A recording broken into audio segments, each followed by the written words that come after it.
Vamos a compartir la palabra del Señor. Si usted es tan amable y quiere abrir su Biblia en el libro de San Marcos, capítulo 6. En el libro de San Marcos, capítulo 6, hay una palabra allí muy linda que quiero compartir con todos ustedes. El versículo 45 en adelante, hay una historia que nos va a dejar algunas lecciones para nosotros. Dice la palabra en San Marcos capítulo 6, versículo 45. Si no, usted también lo puede leer aquí desde la pantalla. Damos gracias a Dios por la pantalla, porque podemos leer desde ahí también. Bueno, usando todos los recursos posibles para que usted pueda ser bendecido. Dice, enseguida hizo a sus discípulos entrar en la barca e ir delante de él a Betsaida, en la otra ribera, entre tanto que él despedía a la multitud. Y después que los hubo despedido, se fue al monte a orar. Y al venir la noche, la barca estaba en medio del mar y él solo en tierra. Y viéndoles remar con gran fatiga, porque el viento les era contrario, cerca de la cuarta vigilia. No era en la cuarta, era cerca de la cuarta vigilia. ¿Por qué resalto esto? Porque tiene una connotación muy importante que quiero después mencionar. Cerca de la cuarta vigilia de la noche, vino a ellos andando sobre el mar. Vino a ellos andando sobre el mar y quería adelantárseles. Viéndole ellos andar sobre el mar, pensaron que era un fantasma y gritaron, ¿por qué todos le veían y se turbaron? Pero enseguida habló con ellos y le dijo, tened ánimo, yo soy, no temáis. Y subió a ellos en la barca y se calmó el viento y ellos se asombraron en gran manera y se maravillaban porque aún no habían entendido lo de los panes por cuanto estaban endurecidos sus corazones. La palabra del Señor siempre refleja cosas de nuestra vida. Cuando nosotros leemos las historias del Señor Jesús y nos metemos en ella, siempre vamos a sacar cosas que nosotros podemos aplicar para nuestra vida cotidiana, para nuestra vida espiritual, para nuestro caminar con el Señor Jesús. Por eso es bueno que cada uno de nosotros leamos la palabra del Señor. Hay muchas cosas que vamos a sacar de aquí que le vamos a reflejar perfectamente en cada vida de nosotros, ¿sí? Y sabemos que estamos viviendo en un tiempo bastante particular, peligroso. Estamos viviendo, dice la Biblia, tiempos peligrosos, ¿sí? Vivimos hace un tiempo atrás una pandemia que todavía anda dando vueltas por ahí, ¿no es cierto? Eran tiempos difíciles, tiempo peligroso. El mundo está viviendo tiempos de crisis económica, social, moral, espiritual, la guerra allí en Ucrania con Rusia. Bueno, los rumores de guerra que se están desatando, si va a ser la Cuarta Guerra Mundial, todo lo que está atravesando el mundo totalmente está convulsionado. Verdaderamente son tiempos difíciles y peligrosos. Ahora, en un momento, unos días más, tenemos que reunirnos con personas aquí en nuestra iglesia para ver qué se puede hacer con la inseguridad que se está, ¿no es cierto?, adueñando aún de las calles de nuestra ciudad, de Trenquelauquen. Vieron que Trenquelauquen no deja de ser un pueblo, es donde los conocemos todos y de repente han ocurrido en estos últimos tiempos hechos verdaderamente desagradables donde personas han muerto, han fallecido por cosas que han vivido y han pasado, ¿no es cierto? Entonces, verdaderamente estamos viviendo un contexto bastante particular y peligroso. Pero usted dice, sí, pastor, usted tiene razón. Hay un tiempo que estamos viviendo como sociedad que verdaderamente es peligroso, pero también vamos a darnos cuenta de otros peligros que son tal vez mucho más peligrosos que lo que estamos viviendo ahora. ¿Quiere saberlo? Hay peligros que son mucho más peligrosos, valga la redundancia, de los peligros que estamos viviendo en este mundo y en este contexto que si nosotros no lo reconocemos a tiempo, podemos entrar en un tiempo de crisis personal en nuestra vida. Y cuando yo leo la historia aquí de la palabra del Señor, dice la Biblia, y cuando nosotros leemos a Jesús, hermanos, Jesús siempre tiene algo para decirnos, dice, enseguida hizo a sus discípulos entrar en la barca e ir delante de él a Betsaida, en la otra ribera, entre tanto que él despedía a la multitud. Y después que los hubo despedido, se fue al monte a orar. Uno de los peligros que nosotros podemos comenzar a transitar y a vivir, el primer peligro es darnos cuenta de que todos nosotros tenemos la necesidad de tener una relación con Dios.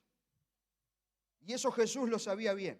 Primer peligro, no darnos cuenta que cada uno de nosotros tenemos que tener en cuenta que tenemos que tener una relación primordial, personal con Dios. El mismo Señor Jesús nos muestra en su palabra que dice que Él, despidiendo a la multitud, ¿a dónde se fue?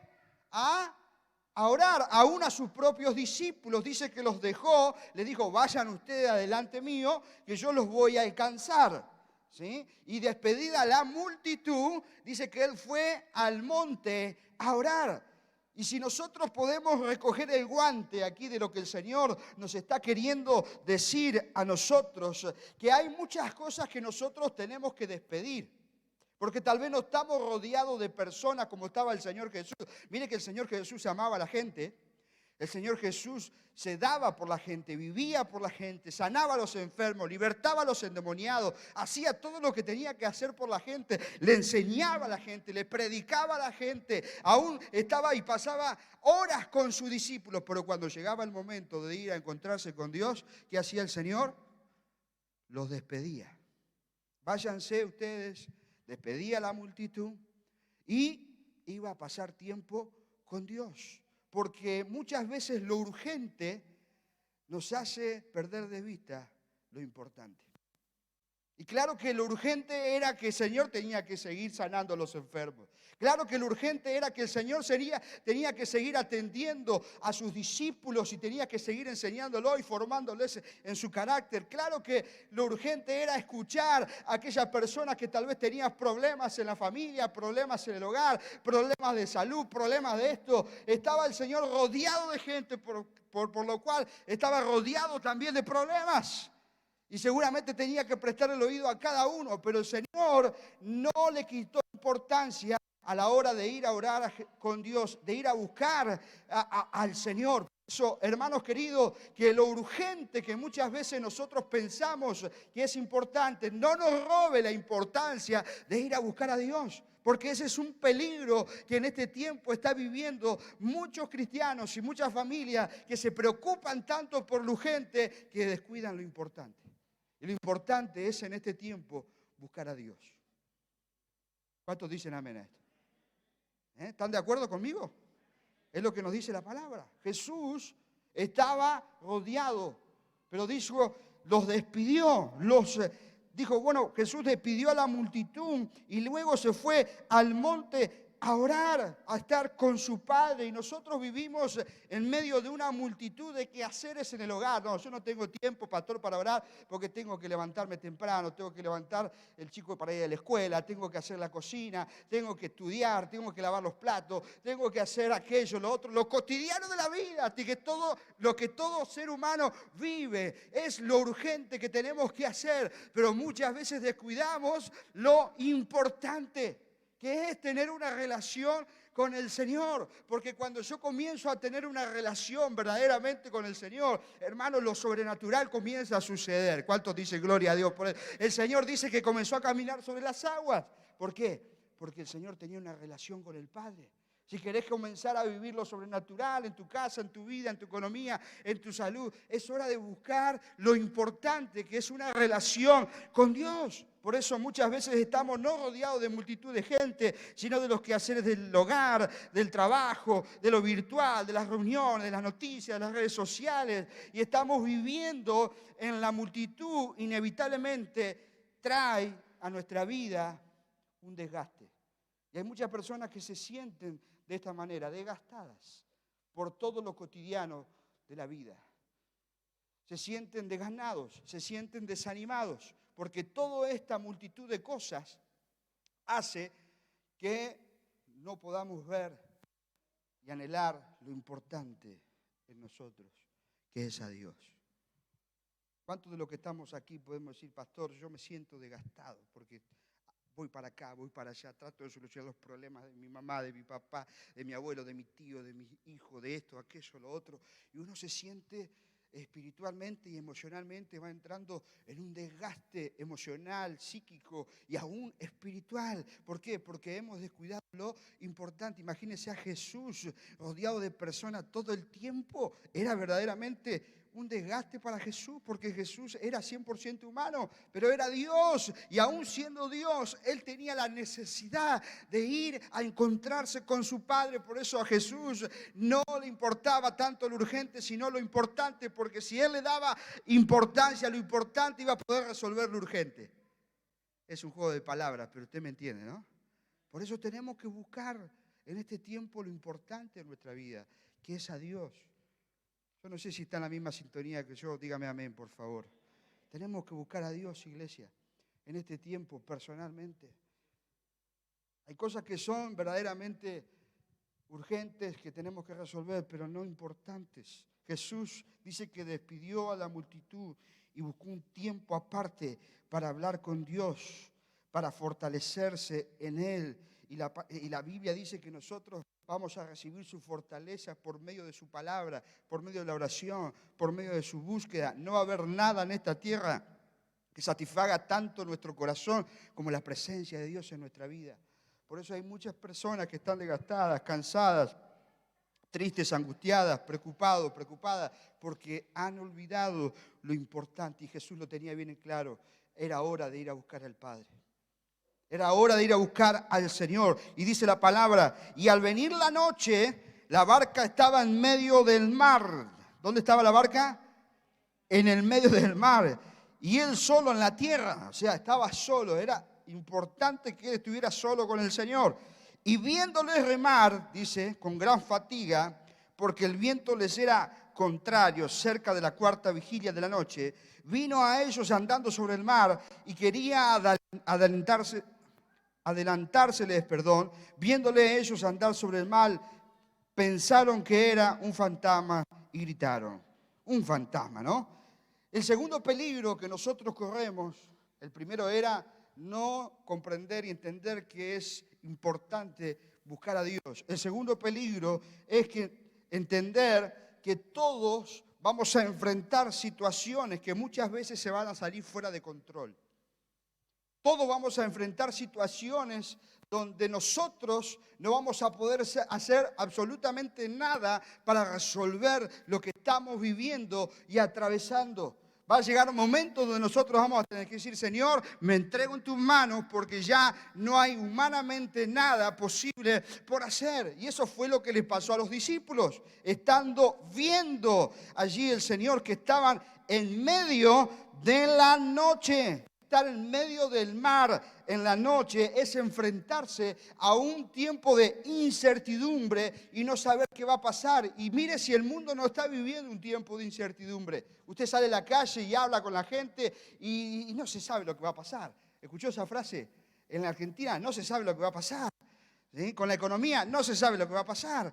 ¿Sí? Acá a 3 años no se sabe lo que va a pasar y aún ni siquiera se sabe lo que va a pasar de acá a una semana. Y la gente vive en un mundo de incertidumbre porque pierde el control de todas las cosas. Y hay momentos donde nosotros tenemos que saber y entender que aún va a haber momentos donde nosotros vamos a perder el control, aún de nuestra vida. Nosotros, humanamente. Donde, ¿vieron que hay personas que quieren controlar todo? ¿Usted no es una de ellas, no? ¿Que quiere tener todo bajo control? Los hijos, la casa, el marido, ¿sí? Todo controlado, ¿sí? Y cuando de repente se sale algo fuera de control, ¡ay, Dios querido! Pero hay momentos donde situaciones nos van a llevar a estar totalmente en la incertidumbre. Porque dice la palabra aquí que el viento era contrario.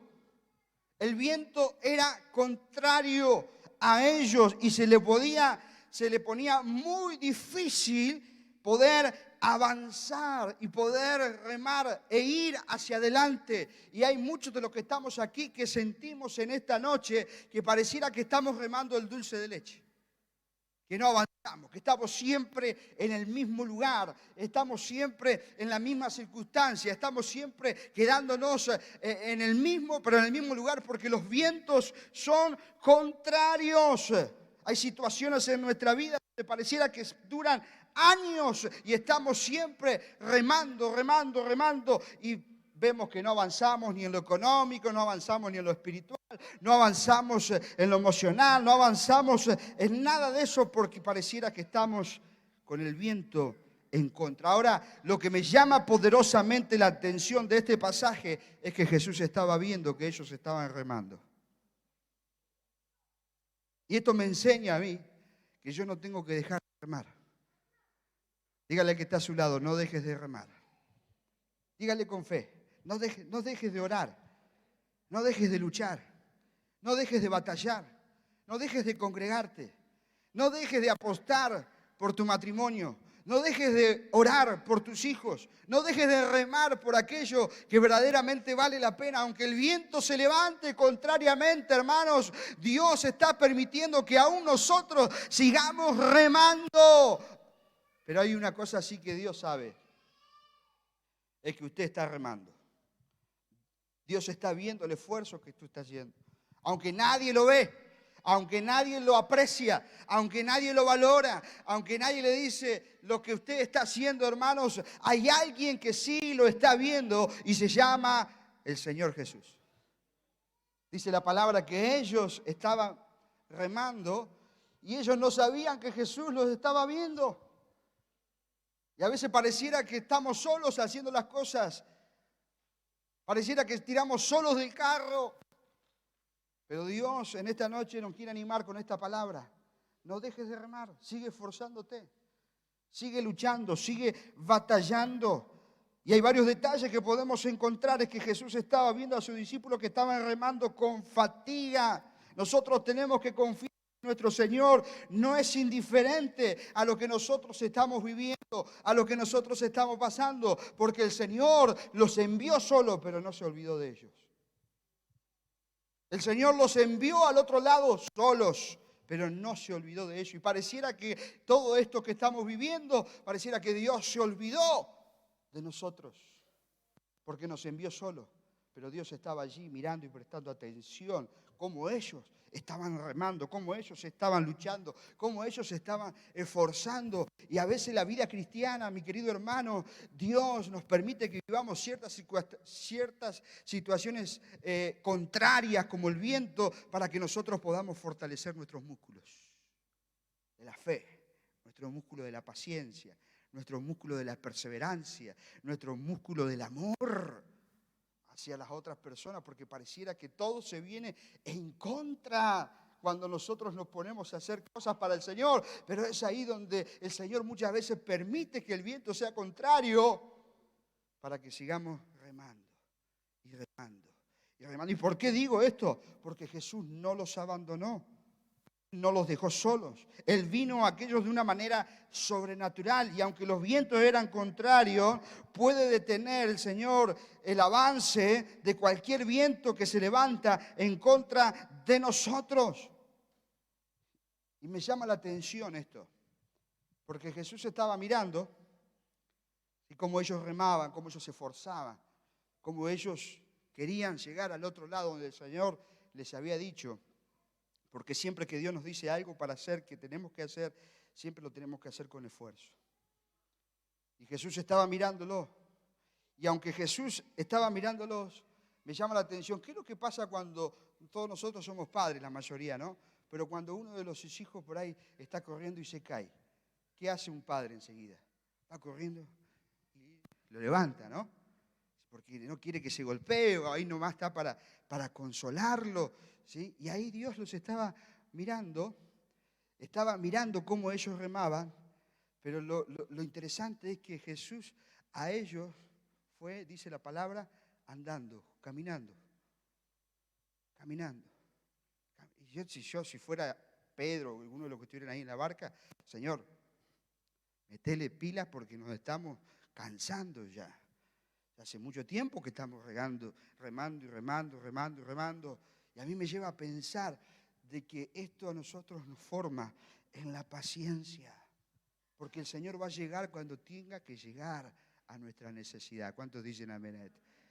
Si cualquiera de nosotros sale corriendo a querer ayudar a otro, pero Jesús venía andando, caminando sobre el mar, tomándose su tiempo para llegar. Y muchas veces nosotros pensamos que Dios va a llegar tarde. Dios nunca llega tarde porque Él sabe cuándo llegar, y aún en esa llegada o en ese caminar que el Señor tiene para poder solucionar nuestra situación, el Señor trabaja en nuestra paciencia. El Señor trabaja en ese músculo que necesitamos nosotros poder adquirir y decir, Señor, yo dependo y confío en ti, Señor, de que tú estás viniendo a resolver esta situación que yo estoy atravesando. ¿Cuántos dicen amén a esto?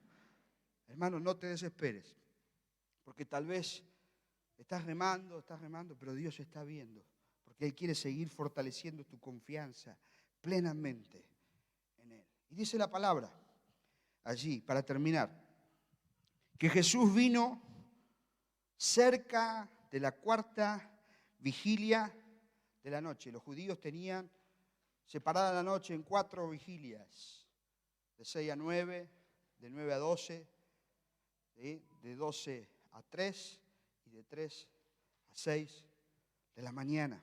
El Señor dice que llegó cerca de la cuarta, más o menos antes de las 3 de la mañana. En un 3 de la mañana totalmente oscuro, en medio del mar. Claro, no lo distinguieron al Señor y dijeron, un fantasma. Pero me llama la atención que el Señor llega también cerca de la vigilia, de la cuarta vigilia, porque una de las cosas, y esto si usted me permite, lo voy a llevar a comparar con esto que voy a decir, y sepan interpretar lo que quiero decir. Los gallos cantan en la cuarta vigilia. ¿Cuántos tienen un gallo en su casa?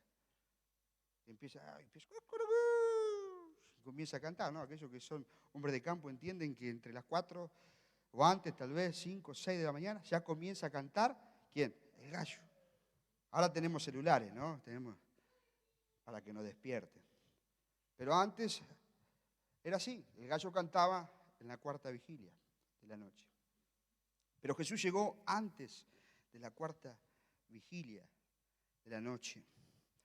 Y llevándome a pensar esto, de que hay muchos que antes de que cante el gallo, bajaron los brazos.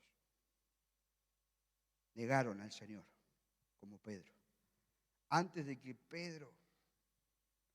el gallo cantara, Pedro negó al Señor. Y muchos de nosotros remamos tanto y estamos en la oscuridad y estamos viviendo tal vez tiempos difíciles donde no vemos el obrar del Señor y pareciera que el Señor no llega a nuestra necesidad. Y hoy tal vez no vemos a muchos de nuestros hermanos porque antes que cante el gallo le negaron al Señor. Negaron su fe, negaron su confianza, negaron su gozo, su paciencia, su fe. Por eso quiero decirte en esta noche, en el nombre del Señor, si estás viviendo un tiempo de oscuridad donde pareciera que estás en la cuarta vigilia de la noche, quiero decirte, no niegues al Señor porque el Señor está a punto de llegar a tu necesidad. El Señor está a punto de llegar a tu problema. El Señor está a punto de llegar a aquello que se te dificulta resolver con tus propias manos o con tu propia humanidad o capacidad. Quiero decirte en esta noche, no bajes los brazos. El Señor está allí viendo cómo te estás esforzando. No hagas como Pedro, que Pedro antes de que cante el gallo ya negó su fe y dijo, ya no conozco al Señor.